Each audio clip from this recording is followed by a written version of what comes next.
Hello everyone, welcome back. In today's video, we've got another news and rumor video here to discuss. In today's we're looking at a couple of signings for the past couple of days, some injury updates, recalls, reassignments, a couple of other small pieces of news, and we've got some trade rumors involving the Red Wings, the Leafs, the Predators, and the Vancouver Canucks. I'll touch on all these things as the roster freeze for the Olympics approaches coming up right now.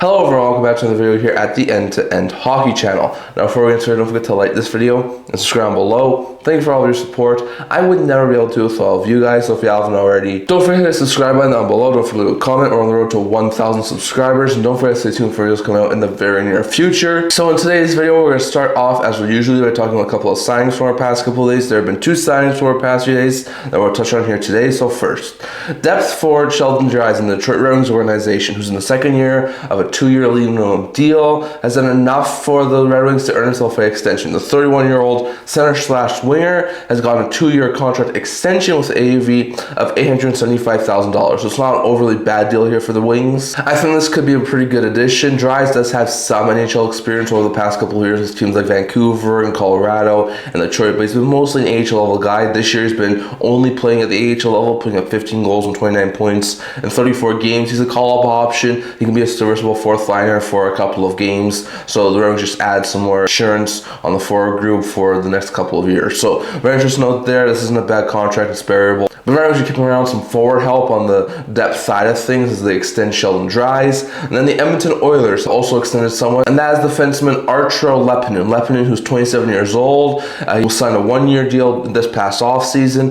with an $175,000 AAV with the Edmonton Oilers. The Oilers have liked the fit enough to give him a 1-year contract extension with an AAV of $850,000. So Leppanen was an undrafted guy playing over, I think, in Finland last year. So far this year has 3 goals and 20 points in 28 games, which isn't half bad for his first pro level season. I think Leppanen does have the potential to be a really solid sort of like depth guy for the Edmonton Oilers. I don't think he'll be a regular at the NHL level, but could be a call-up option. So 1 year, and it's a variable contract. That's not a bad deal there for the Edmonton Oilers. So very interesting note there, but the Oilers have kept around some depth by keeping Leppanen on a 1-year deal, and the Red Wings done the same with Dries on a 2-year deal. So very interesting note there. Next, going over to a couple of injury updates. We saw some very interesting injury updates over the past couple of days.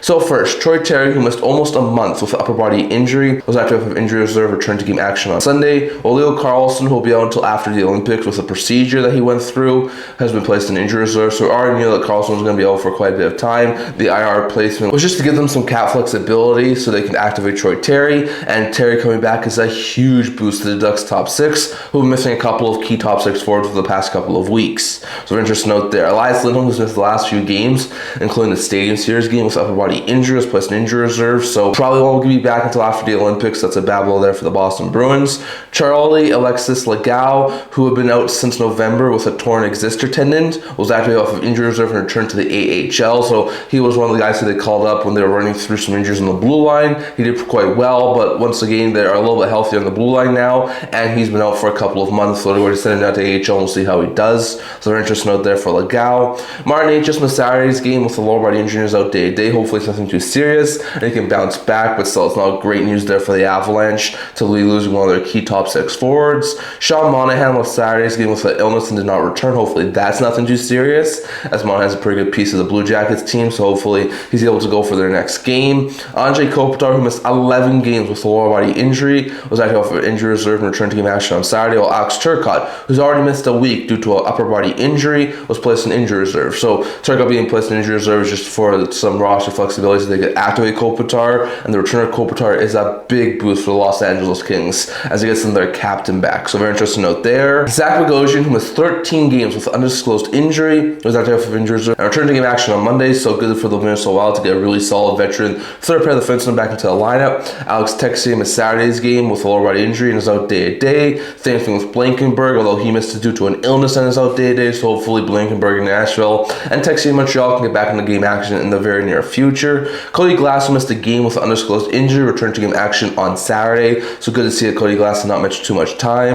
Callum Ritchie, who missed Saturday's game with a lower body injury, won't play again before the Olympic break, so not great news there. He will be out for a couple of weeks then, so bad blow there for the New York Islanders. Noah Laba left Saturday's game with upper body injury and didn't return and is out day to day, so hopefully it's nothing too serious. Laba's actually been a pretty dang good prospect for the New York Rangers, so hopefully it's nothing too serious. Chris Letang, who suffered a fractured foot, is out at least 4 weeks and was placed in injury reserve, so he'll be out until right after the Olympic break ends, so that's not great news there for the Pittsburgh Penguins. Well, Ryan Graves missed 4 games with an upper body injury, was active off of injury reserve and returned to game action on Monday, so good news there for the Penguins to see Ryan Graves get back, but a bad blow to see Chris Letang go out with an injury. Berkeley Catani dealing with upper body injury, will not play until after the Olympics due to it, so he's missed the last couple of games, not great news there for Seattle. P.S. Suter, who missed just over a month with a right ankle injury, was active off of injury reserve and returned to game action on Saturday, so big boost there for the St. Louis Blues. While Robert Thomas, who had been out 3 weeks and had some sort of a minor leg surgery, will be out until after the Olympics, so not too surprising there, but Thomas is going to be out for a little bit, and Suter, it's good to see he was able to get back in game action. Victor Hedman, who had been out since December 9th with an elbow injury, was active off injury reserve and returned to game action on Sunday for the Stadium Series, so that's a big boost for the Bolts to get arguably their best defenseman back into the lineup. William Nylander, who missed 2 weeks with a groin injury, was active off injury reserve and returned to game action on Saturday, and Morgan Riley left Saturday's game with upper body injury and is out day to day, so hopefully Riley, it's nothing too serious and can get back in game action in the very near future. We're going to see it. William Nylander was able to get back. Jonas Rondbjerg, who was out with undisclosed injury, was placed on injury reserve, so bad news there for the Golden Knights as they lose one of their depth players. And then Connor McMichael, who was out week to week with upper body injury, was placed in injury reserve. Trey Lindgren, who left Thursday's game with undisclosed injury, was placed in injury reserve. And Matt Roy, who missed 3 games with lower body injury, was activated off of injury reserve and returned to game action on Monday. So very interesting out there. Bad blows for the Caps to lose Lindgren and to lose McMichael for the next couple of games, but still, it's really good news to see that they're able to get Matt Roy back into the lineup. So very interesting out there, but a long list of very interesting injury updates from our past couple of days. Next, going over to a couple of recalls, reassignment, and waiver updates. So because of some recalls, we got some very interesting ones here, as the Buffalo Sabres have recalled Isaac Rosen, the Calgary Flames have recalled Zane Parekh, the Philadelphia Flyers have recalled Alexei Kolosov, the Knights have recalled Tanner Legzinski, and the Caps have recalled Triniev and Bjorklund. So very interesting note there. The recalls of Triniev and Bjorklund were because of the injuries to guys like Lindgren and McMichael. Legzinski was recalled because of the injury to a guy like Jonas Rondbjerg. Kolosov was recalled. I'm guessing the Flyers have some injuries on the goaltending side. Parekh was recalled after a conditioning stint at the AHL level, and he returned to game action yesterday for the Calgary Flames, so that was a big boost there for the Calgary. And Rosen was recalled by Buffalo because they made a couple of other roster changes, so very interesting note. There were some very interesting recalls from our past couple of days. Well, Sam Colangelo in Anaheim, Zach Jones in Buffalo, Keaton Middleton in Colorado, Hull in Detroit, Peterson in Minnesota, Berard in New York, Bourgault in Ottawa, Luff in St. Louis, Groshev in Tampa, and Quillian in Toronto were all sent down by their NHL clubs. Groshev was sent down because of the activation of Victor Hedman. Quillian was sent down because of the activation of William Nylander. Luff was sent down because of the activation of P.S. Suter. Bourgault was sent down because the Sens didn't need him at the NHL level anymore. Berard was sent down because the Rangers recently claimed someone off of waivers, which we'll get to in a second. Cal Peterson was reassigned because they activated Zach Bogosian. Justin Hull was reassigned because the Rangers were getting a little bit healthier. Keith Middleton was reassigned because the Avalanche don't need him at the NHL level anymore. Zach Jones was reassigned because they called up Rosen, and Colangelo was reassigned because they got Terry back. So very interesting note there, but some very interesting recalls and reassignments from our past couple of days. Next, going over to a couple of quick waiver updates. So in our last video, we talked about how Vincent Iorio was on waivers for the San Jose Sharks for the purpose of demoting him to the AHL. I said there's a possibility, maybe a team out there could take a chance on him. He's a younger defenseman, a guy who can play 30 minutes. I wasn't also going to be surprised if the Caps reclaimed him, but actually it was the New York Rangers who claimed him. So the Rangers claimed Iorio from the San Jose Sharks off of waivers, and now he's going to play with the New York Rangers. So once again, he's a serviceable third-pair defenseman. The Rangers might be getting a couple of defensive subtractions they already did with Carson Soucy, so they needed some defensive help, so that makes a whole bunch of sense, and we'll see how Iorio does with the New York Rangers on their blue line. So very interesting note there, but Iorio was claimed by the New York Rangers. And then Justin Kirkland and Calvin Pickard were placed on waivers on Sunday by the Edmonton Oilers and the Calgary Flames. I thought maybe there was a team or two out there who could use a Kirkland, but I thought he'll probably clear. Pickard, given the fact he's only on a 1-year, $1 million deal, I thought would probably wind up getting claimed because there are a couple of teams who could have used some really impressive goaltending help, but actually both guys did wind up clearing. Not too surprised on Kirkland, but I'm a little bit surprised that Pickard did wind up clearing waivers, so he's going to be reassigned to the AHL for Edmonton.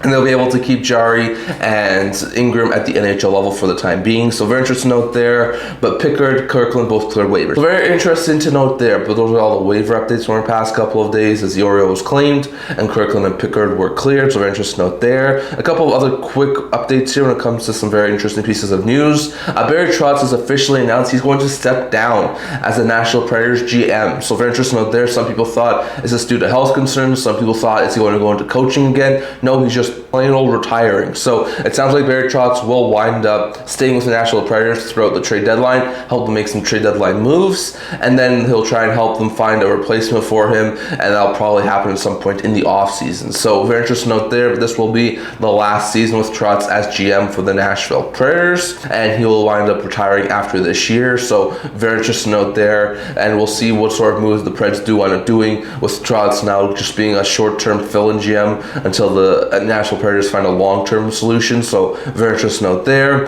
And lastly, also we saw a small trade between the Dallas Stars and the Calgary Flames. This was not a big trade at all. The Calgary Flames acquired Gavin White from the Dallas Stars for Jeremy Poirier. So very interesting trade here. Poirier is more of a established prospect right now. He hasn't gone to very much NHL action, but he does have the potential, I still think, to be like a solid third pair, maybe 6-7 defenseman. White's more of an AHL level guy at this point in time. So just an AHL prospect swap, getting Poirier and White fresh starts, and we'll see if either one of them can amount to anything for the Dallas Stars or the Calgary Flames. But very interesting note there that the Dallas Stars do now have Jeremy Poirier, who was at one point one of the better Calgary Flames prospects on the blue line. So very interesting note there. And lastly, here going over to a couple of trade rumors. We're going to start off with the Nashville Predators. We just talked about them, about how they'll approach the trade deadline with Barry Trotz now no longer going to be the long-term solution at the GM position. Well, according to Elliot Friedman, he believes that the Nashville Predators are getting calls on two pending UFA forwards, and that's Michael Bunting and Michael McCarron. So very interesting note there. We've heard a lot about some of the bigger names like an O'Reilly, like a Stamkos, like a Marchazal, some of those other bigger names. But a couple of the smaller names that sort of been under the radar a little bit are Bunting and McCarron. Bunting has 1 year left at a $4.5 million cap hit. There's definitely been some serious interest in Michael Bunting. Apparently the New York Islanders had some serious interest in him and tried to pull off a trade before they flipped and pivoted to Palat. So very interesting note there. I think there could be a couple of teams who have some interest in a guy like Michael Bunting. He's a guy who can be like a solid second, third pair guy, put up some goals, some points, plays a little bit more of that playoff style hockey that a lot of people like. So I think there will be a couple of teams out there, especially if the Preds were able to retain like 50% of that contract. I think there will be definitely a couple of teams out there who would love to add a guy like Michael Bunting. And I think the Preds could actually get like a second round pick or maybe like a third round pick and a really good prospect back for trading Michael Bunting, which I think is a very likely possibility. When it comes to Michael McCarron, he's more of a fourth liner, but it's sort of that rough, hard to play against type of forward that you love to have when it comes to playoff time. He's a fourth line, I think, center. He might be a winger too. And I think there would be a lot of teams out there who would love to add him. Like, I think he's more of like a cheaper version of Kiefer Sherwood. Like, I don't think he costs 2 seconds like Sherwood did, but I could see a team maybe add like a third round pick and something else, or maybe at the peak of his value, like a second round pick would be a possibility. So very interesting note there. I do think Nashville still winds up being sellers this year at the trade deadline,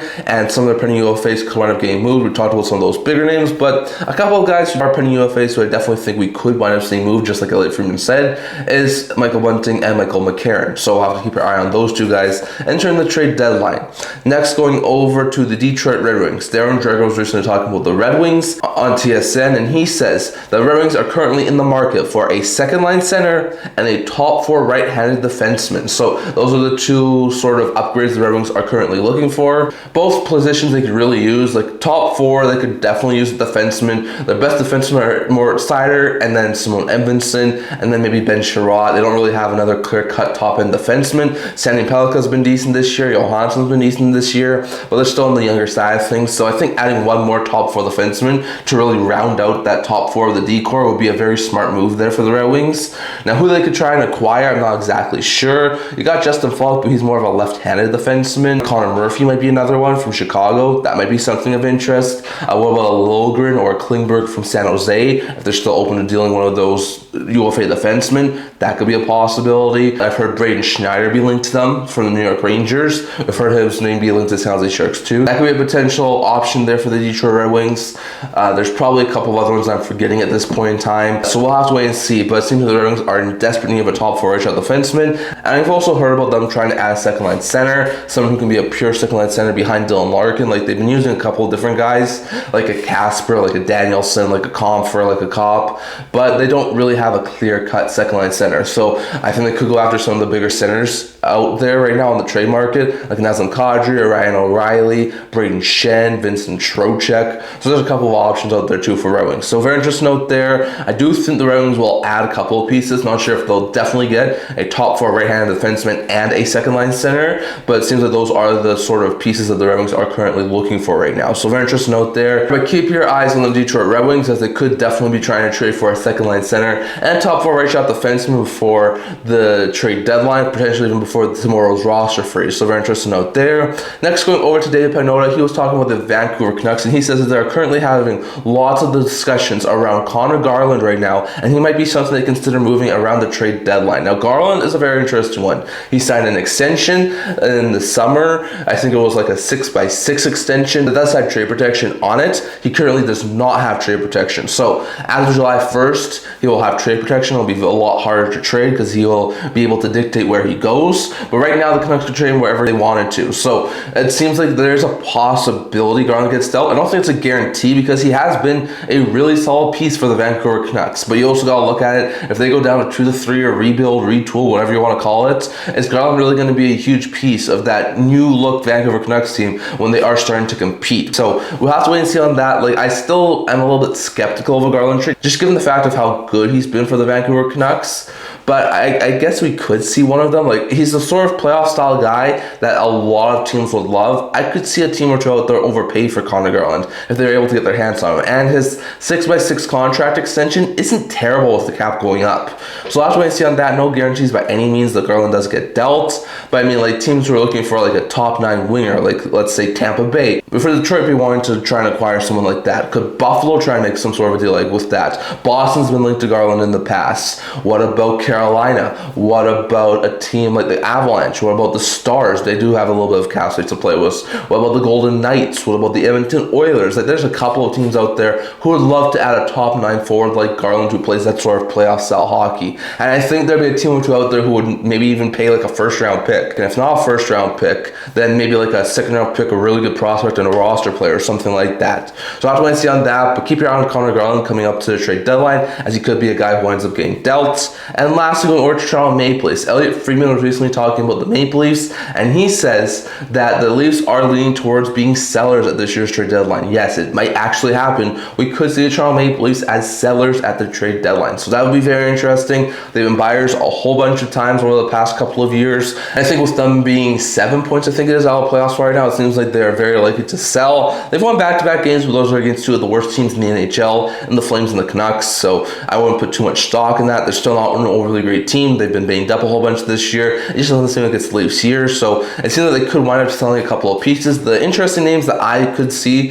the Leafs move, if they do wind up going down the seller route by the trade deadline, would be Laughton, McMann, Michelli, Roy, Benoit, and Oliver Ekman-Larsson. Now, Laughton and McMann are both UFAs. They are both guys who have at points this year been mentioned to potentially be signing extensions with the Toronto Maple Leafs, but it seems like they might be more used as trade chips for the Leafs right now if they don't get long-term extensions with the Maple Leafs. So we could see one or both of those guys wind up getting moved. Laughton was acquired at last year's deadline. He's a good locker room presence, and he's a really good bomb six forward. He's a really good penalty killer. He can also put up the occasional goal goal or two. So I could see a lot of teams that have some interest in Laughton if he was able to come available. McMann's been a guy who's been heavily linked to a team like Edmonton, but a lot of other teams who need some bottom six help could probably use a guy like Bobby McMann. He can play in the third pair, he can play in the fourth pair, he can put up some goals. He's a really solid player, and he's at a very cheap cap hit of $1.35 million. So with all of that in mind, it definitely seems like those two could be some of the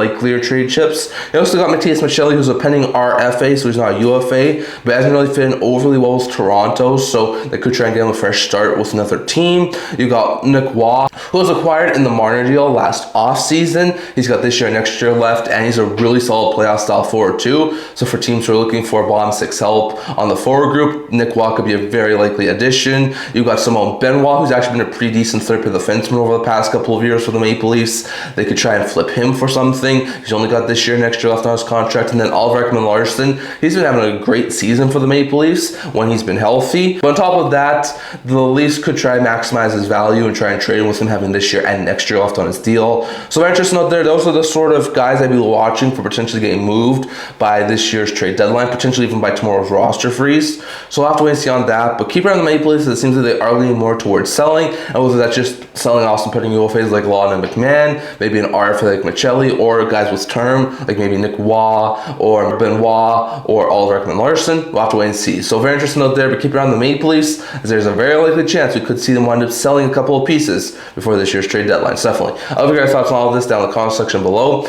Do the Maple Leafs wind up selling a couple of players before this year's trade deadline? Do the Canucks move Connor Garland? Do the Wings add that second line center and top four shot defenseman they are looking for? And do the Predators wind up moving Michael Bunting and Michael McCarron? Definitely touch on all of that, plus all the news updates, the reassignments, the recalls, and all that other stuff. Definitely touch on all of that down in the comment section below. That's all I'm going to talk about for today. Remember to like this video, and if you're like to subscribe below. Thank you for all of your support. I would never be able to do this for all of you guys, so if you haven't already, don't forget to subscribe button down below. Don't forget to comment. We're on the road to 1,000 subscribers. Don't forget to stay tuned for videos coming out in the very near future. Also a blog, if you want news, rumors, analysis, stuff like that, so check that out. I'll link to that in the description below. Can't wait to see you guys all for the next video. See you guys soon.